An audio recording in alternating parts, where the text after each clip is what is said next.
रामकृष्ण हरी मंडळी, मी Prajakta crazy bites in मराठीमध्ये तुम्हा सर्वांचे हार्दिक स्वागत करते. तर आज आपण बनवणार आहोत कलिंगडाच्या सालीपासून ट्रुटी फ्रुटी. तर चला ट्रुटी फ्रुटी बनवायला आपण स्टार्ट करूया. तर ट्रुटी फ्रुटी बनवण्यासाठी मी कलिंगडाची साल घेतलेली आहे. त्या सालीच्या आपण वरचा जो हिरवा भाग आहे त्या हिरव्या भाग आपण चाकूने काढून घेणार आहोत. अशाच प्रकारे तुम्ही सर्व कलिंगडाच्या सालीचा हिरवा भाग काढून घ्या. सालीचा हिरवा भाग काढल्यानंतर आपण कलिंगडाला बारीक कापून घेणार आहोत. आपण पातळ तुकडे करून त्याचे आपण तुकडे करून घेऊया. तुम्ही व्हिडिओमध्ये पाहू शकता की मी कलिंगडाचे कसे बारीक तुकडे केलेले आहेत. अशाच प्रकारे तुम्ही ही सर्व कलिंगडाचे बारीक तुकडे करून घ्या. अशाच प्रकारे वेगवेगळ्या रेसिपी पाहण्यासाठी आपल्या चॅनेलला नक्की सबस्क्राईब करा. तर चला, सर्व कलिंगडाचे मी बारके तुकडे करून घेतलेले आहेत. तर ते कलिंगड आपण एका कढईमध्ये उकळून घेऊया.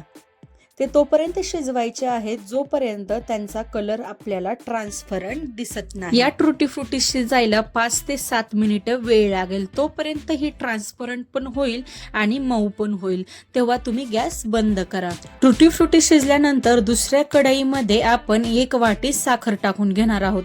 त्याच वाटीने तुम्ही 2 वाट्या पाणी टाका आणि त्याच्यानंतर तुम्ही ते मिश्रण हलवत राहा, नाहीतर साखर खाली लागून जाईल. साखर पूर्णपणे मेल्ट झाल्यानंतर त्याच्यात आपण शिजवून घेतलेली ट्रुटी फ्रुटी टाकणार आहोत. आपल्याला पाक साखर मेल्ट होईपर्यंत शिजवायचा आहे.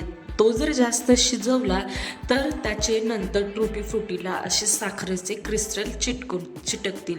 त्याच्यामुळे साखर मेल्ट होईपर्यंतच पाक शिजवून आपल्याला आता पाकामध्ये ट्रुटी फ्रुटी 10 मिनिटे शिजवून घ्यायची आहे. 10 मिनिटानंतर तुम्ही गॅस बंद करा. त्याच्यानंतर आपण 4 वेगवेगळ्या प्लेटमध्ये ट्रुटी फ्रुटी पाकासहित काढून घेऊया. त्याच्यामध्ये तुम्हाला ट्रुटी फ्रुटी पूर्णपणे डीप राहील एवढा तरी पाक काढायचा आहे. तुमच्याकडे कोरडा कलर असेल तर तुम्ही 2 चिमूट कलर वापरू शकता. जर लिक्विड फॉर्ममध्ये कलर असेल तर 2 किंवा 3 थेंब पुरेसे आहेत. तुम्हाला व्हिडिओमध्ये दिसतच असेल की मी कोणते कलर यूज केलेले आहे. हिरवा, लाल, पिवळा आणि केशरी. तुमच्याकडे जे जे कलर अवेलेबल आहेत ते कलर तुम्ही यूज करू शकता.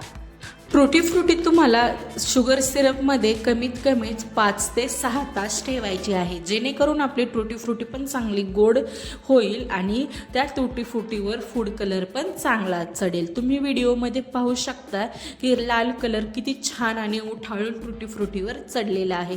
अशा प्रकारे तुम्ही सर्व ट्रुटी फ्रुटी वेगवेगळ्या चाळणीमध्ये त्याचं पाक वेगळा करा आणि ट्रुटी फ्रुटी एका प्लेटमध्ये काढून घ्या. सर्व अशाच प्रकारे ट्रुटी फ्रुटी तुम्हाला गाळून घ्यायच्या आहे. त्या ट्रुटी फ्रुटी तुम्ही वेगळ्या वेगळ्या गाळून घ्या, एकत्र गाळू नका.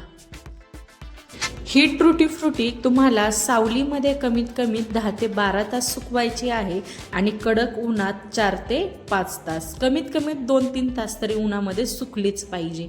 अशा प्रकारे वेगळ्या रेसिपी पाहण्यासाठी आमच्या व्हिडिओला लाईक करा, चॅनेलला सबस्क्राईब करा आणि व्हिडिओला तुमच्या फ्रेंड्ससोबत शेअर करा. ही ट्रुटी फ्रुटी तुम्ही शिरामध्ये किंवा गोड डेझर्टमध्ये वापरू शकता, केकमध्ये यूज करू शकता. तुम्हाला व्हिडिओमध्ये दिसत असेल की आपली ट्रुटी फ्रुटी किती छान प्रकारे तयार झालेली आहे. पूर्ण व्हिडिओ बघितल्याबद्दल धन्यवाद. चला तर भेटूया पुढच्या व्हिडिओमध्ये. Thank you for watching.